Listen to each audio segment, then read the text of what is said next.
Absolutely, and I'm just leaving that slide up there because if only we could keep the politics out of probation reform, I would be a very happy person. Creating effective probation services. When I was asked to do this presentation a couple of months ago, the sort of presentation I thought I was going to give is very different to the one that I'm actually giving today. And that's in the train of the speech that was given by the Justice Secretary, Chris Grayling, last week, which I'm going to talk about at some length, and the issue of payment by results and its potential impact on the criminal justice system. Reforming probation is not a new topic. We've been facing potential probation reforms for at least the last decade. But both the previous administration, the Labour administration, and the current coalition government seem to have found it surprisingly difficult. And I want to start by just looking at why it may be that probation reform, which on paper seems so simple, because actually we're really small compared to the huge services like the police.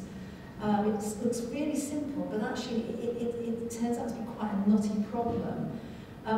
What both the last administration and the current one have wanted to do is basically shrink the state. Sound familiar? Bring in diverse providers, use competition to cut costs, bring better value for the taxpayer. Abiding theme that has been an issue in the 30+ years that I've been in probation is how you strengthen public confidence in community sentences, how you can satisfy the public's lust for punishment, but at the same time actually rehabilitate people and change lives, how you can do this while appearing tough, but actually reduce the prison population, a prison population that is currently 86,000 and rising, making us one of the most punitive countries in the whole of Europe. And at the same time, how do you do that without jeopardising public protection? Because we all know that it takes one really bad case and heads start to roll. And ministers tend to feel very nervous at the potential that perhaps in the process of reform, something might happen, there might be some terrible incidents. So difficult questions, and before I sort of start to talk about how government is approaching probation reform, I just want to give a few bits of information about probation. Because not a lot of people know, I suppose, a lot of behind the scenes about probation. We deal with adult offenders, 18 years plus, and across England and Wales, on any one day, we have a caseload of 231,000 offenders. That's every offender who's in the criminal justice system, who's had a community order or a prison sentence of over 12 months. Last year, we did 214,000 court reports for magistrates and Crown courts across England and Wales. 70% of our caseload are actually out in the community, 30% are in custody. So we're very actively involved across the system with offenders. And I'm not going to get technical about this, but what this shows graphically is the way we allocate our resources.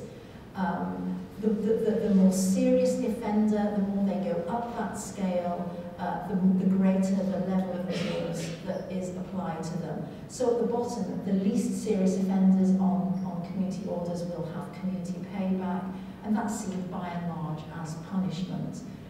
Slightly more serious offenders will get help thrown in. That's accommodation, help with finance, support with family and employment problems. More serious offenders will perhaps attend accredited programs, will have interventions to change their behaviour. And then the top few, the most serious and dangerous in the system, will have the full multi-agency public protection arrangements around them. Now, probation doesn't do very much of this on its own. In fact, I was quite surprised to hear Andy Hayman talking about police officers watching a group of offenders doing community payback. I would have to say that's not usual. Normally it would be probation on their own who are supervising offenders on community payback. But by and large, throughout the system, probation doesn't operate on its own. We're embedded in courts, we're embedded in prisons, we're embedded in communities. And we're reliant on partnerships with police, local authorities, health service, voluntary sector to be able to do what we do.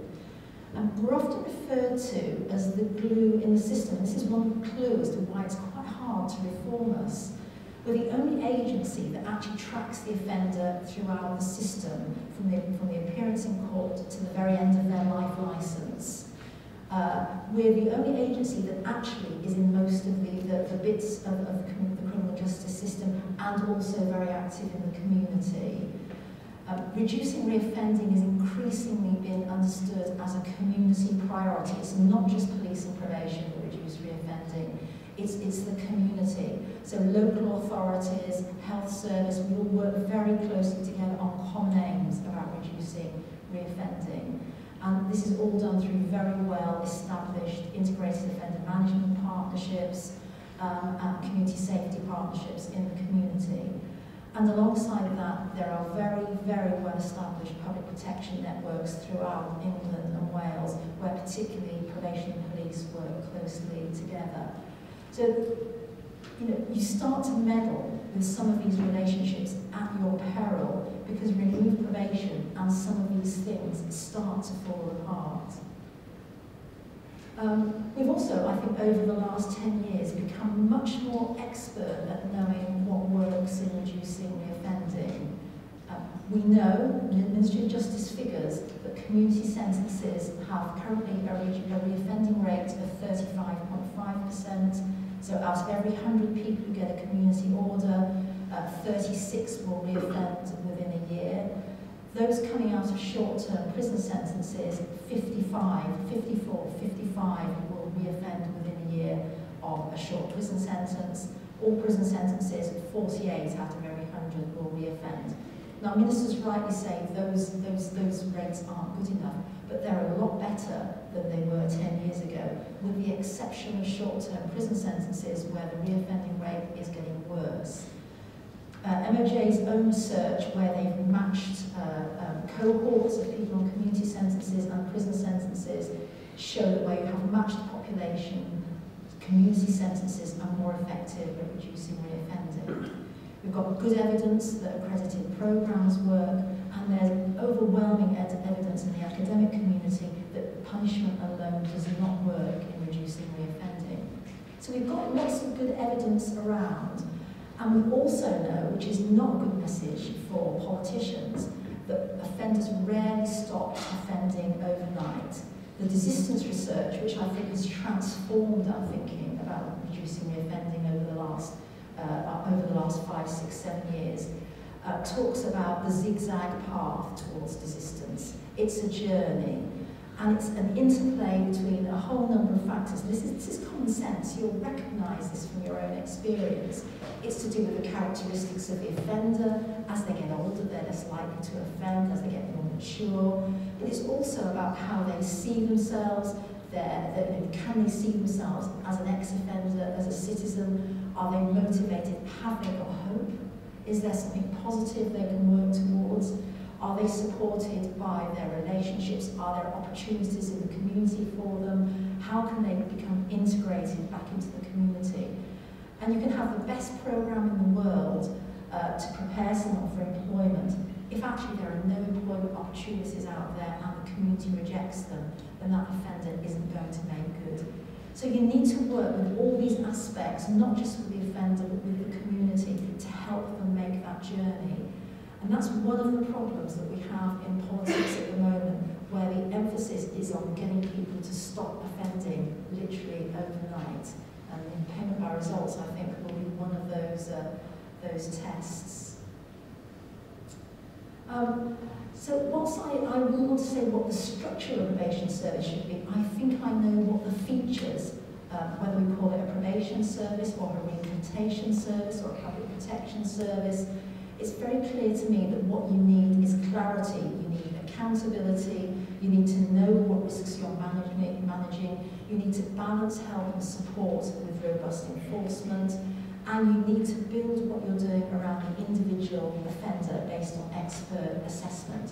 You have to engage with the offender, but you balance public protection and rehabilitation, and you don't do it on your own. As Andy was were saying about the police, you do it together with others because this is a community responsibility.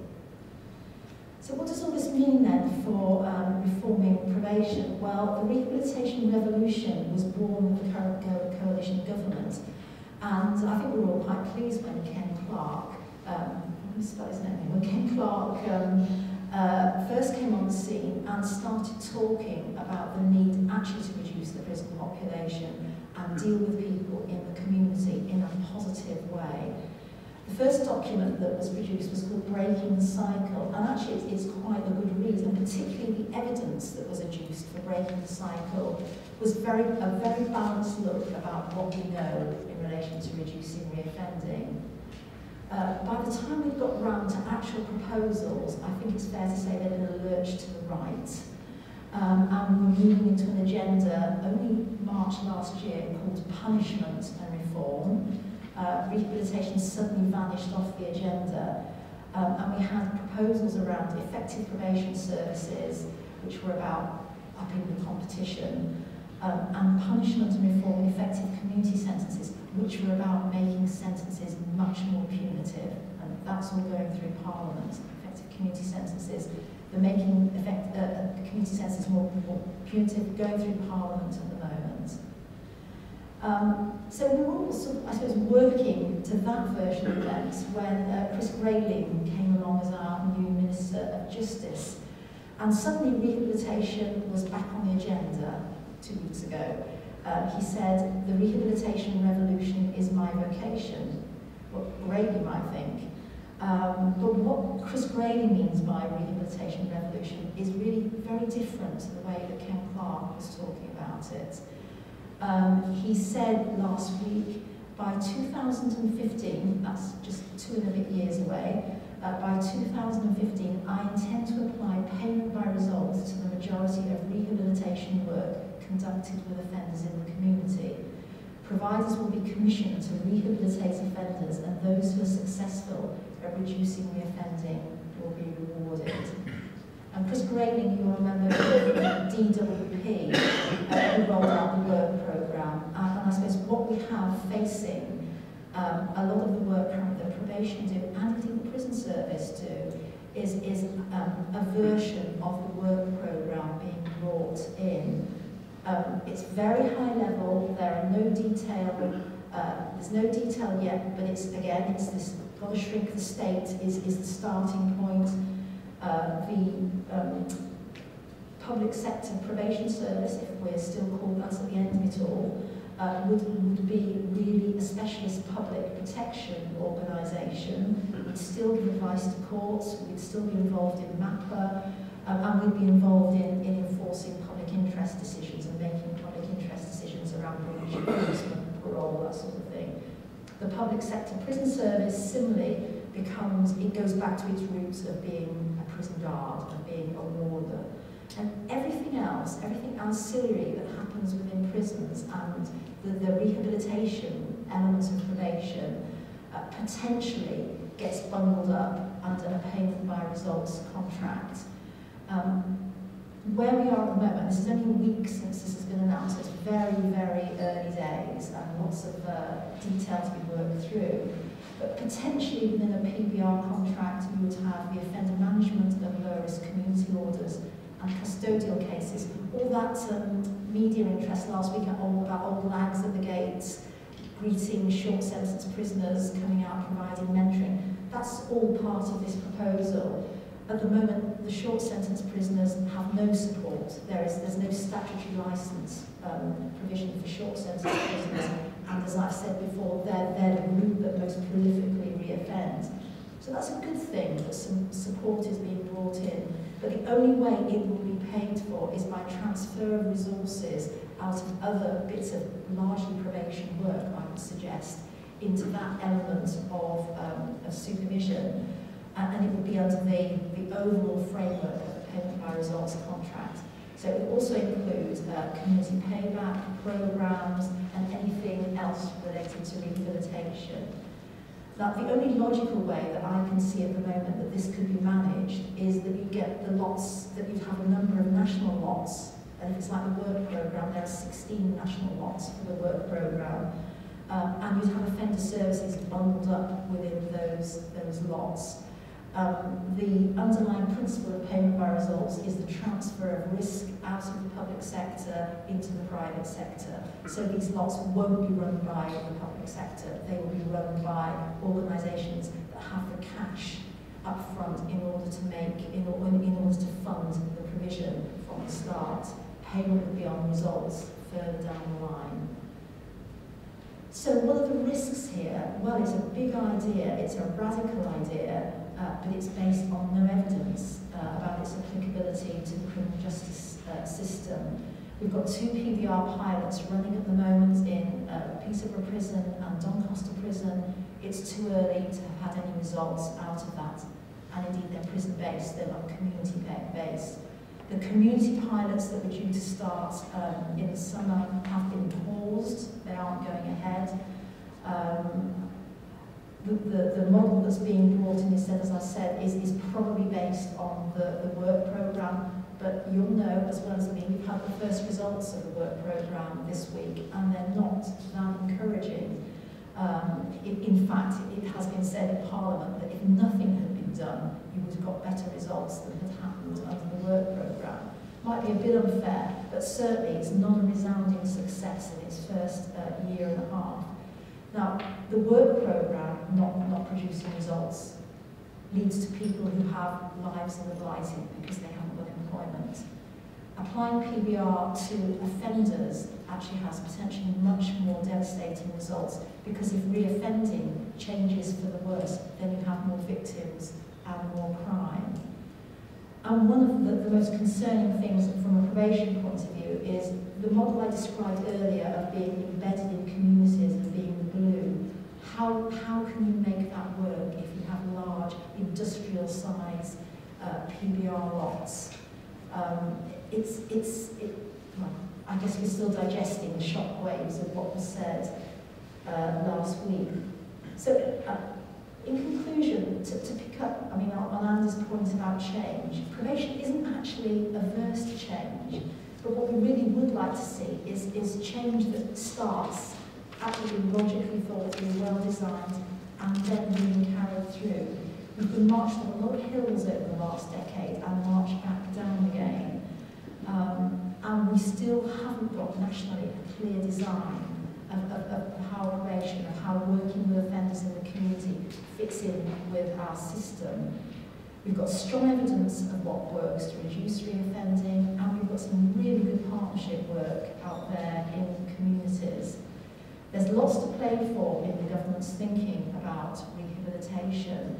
Probation can't do it on its own. We need the input of our criminal justice partners to ensure that however these reforms turn out in the end, that the rehabilitation baby isn't thrown out with the bathwater. Thank you.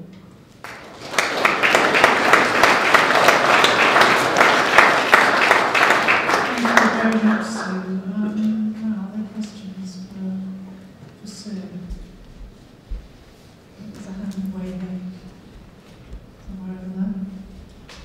Hi, my name is Mark Gale. I'm a police officer. I work in the IOM environment, so I enjoy working with the probation service at the moment. I'm fully aware of the payment by results process which is being trialled at the moment, and I'm always very sceptical of government pilots because they're always doomed to succeed. Now, you may be aware of the rumour, I call it rumour, that's going around at the moment in relation to, I think it was Peterborough, who's a privately run jail who also own other jails, and they're being monitored on the successful releases. And they're able to move people around within their prison establishments who are likely to have a detrimental impact on their payment by results. What assurances can be given by the probation service, by the government, to make sure that if this is happening, it's addressed before the pilot finishes? Right, well, I suppose the first thing I'd say is I guess if PBR is brought in rehabilitation, it won't be the probation service who have any power to monitor the integrity of the way that the work is carried forward. But I think what you're raising is a really serious point. We've seen within the work programme allegations of one of the key providers that they had been falsifying data.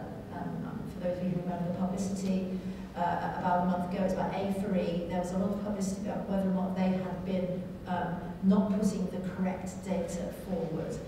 And there's huge concern within the system that if you don't have absolutely robust mechanisms for monitoring the data, that you can skew the results. There's lots of concerns that the providers will cherry pick who they work with and only work with the ones where you get a result and leave the more intransigent ones in the sidelines because you're never going to get a result with them. We would be concerned in reoffending terms. I mean, given that the measure, as we understand, is likely to be, is whether or not somebody reoffends within 12 months. Well, if they reoffend on day 2, you've already lost that person, so should you bother with them for the rest of the year? Morally, of course, you should, but technically, you get no brownie points at all for working with somebody if they reoffend on day 2 of their year's trial. So I think you're asking the right questions, and if PBR does come in a big way within the system, then I think we have to somehow try and ensure that the systems that are put in place really do hold the providers to account, and that the tale that is told at the end of it all is a correct tale. Yep. We've got two over there. Can you make them quick questions? Yes, Ian, I just looked at the call probation. Just a very quick question for Sue.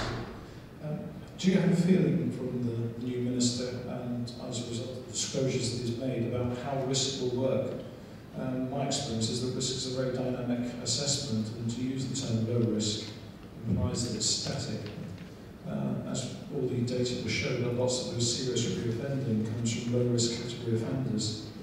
I find that really alarming in terms of some of these proposals.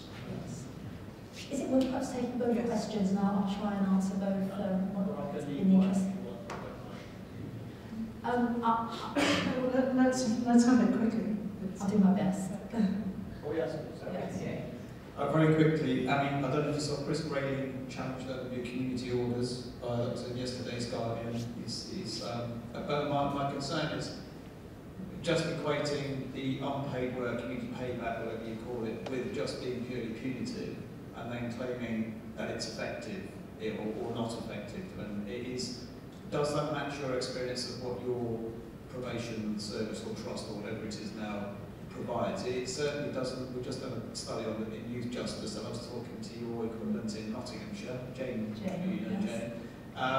There seems to be a lot of imaginative work going on with unpaid work that gives offenders skills, and if you do that, that seems to be related to rehabilitative modes of production, if you like, rather than this litter picking, graffiti clearing, depressingly with police officers watching or not. So is that a fair thing to say, that it's simply punitive and it's having an impact, or is it a bit more on the rehabilitative side of potential? Yes, I mean, I go back to Andy's last slide about politics and politics and police politics and probation. Community payback is, and I'll come back to risks last, but community payback actually has been a real political football over the last 10, 15 years. It has about 5 name changes which reflect how different ministers and administrations want to see it. So it was community service, it was unpaid work, it's then community punishment, it became community payback because of its restorative potential, and we're now back to it being punishment in the community. Personally, I think the best community payback is both punishment, rehabilitation, because you can teach people skills and you can use some of the hours to develop people's employability, and it also is restoration. It's giving back to the community in a very visible way. And I believe this is the 40th. We've just celebrated 40 years, by the way, community payback last year. I mean, it's been one of the most successful sentences we've ever had in this country, emulated all over the world, pioneered in England and Wales. And those 3 elements, I think, should be acknowledged. But what you find is that politically different bits get emphasised for different purposes. And I had many long discussions with the previous minister, Crispin Blunt, about the rehabilitative nature of community payback. But if a minister is determined it's going to be punitive, then You can't change political perceptions, but I think you lose its potential if you just see it in a very narrow way. And risk, I absolutely agree. I think risk is one of the fault lines in these proposals, because we know, we did a quick sort of spot check yesterday in West Yorkshire where I'm chief, and something like 22% of our serious further offences are committed by Tier 1 and Tier 2, lower risk offenders. And we also know that within the course of an order, offenders can be tiered up or down. How difficult is that going to be if you've got two completely separate organisations dealing with high and low risk? You can just imagine the bureaucracy, and if someone's in an organisation dealing with lower risk offenders, will they actually have the expertise and the knowledge to identify that risk levels are changing? Lots and lots of concerns for us around these issues. Thank you. There's lots and lots of concerns, not just among the sort of people who are in this room, but those of us who are being faced with being asked to prove that every community order shall include a punitive element, because it does already. Absolutely. And badging something like education as punitive, I think, is going to reinforce the resistance. Resistance may be the wrong word, but the inability to absorb education for very good reasons, dyslexia maybe, among the group of people at whom it's being aimed. But I would say, and I want to say publicly, that the support for the probation service that came in a debate a couple of weeks ago that I was in particular from retired Agent Inspector of Prisons and retired Lord Chief Justice, couldn't have been greater. Yes, we're always very thankful for the support we receive from friends in the law, so thank you very much for that. Thank you.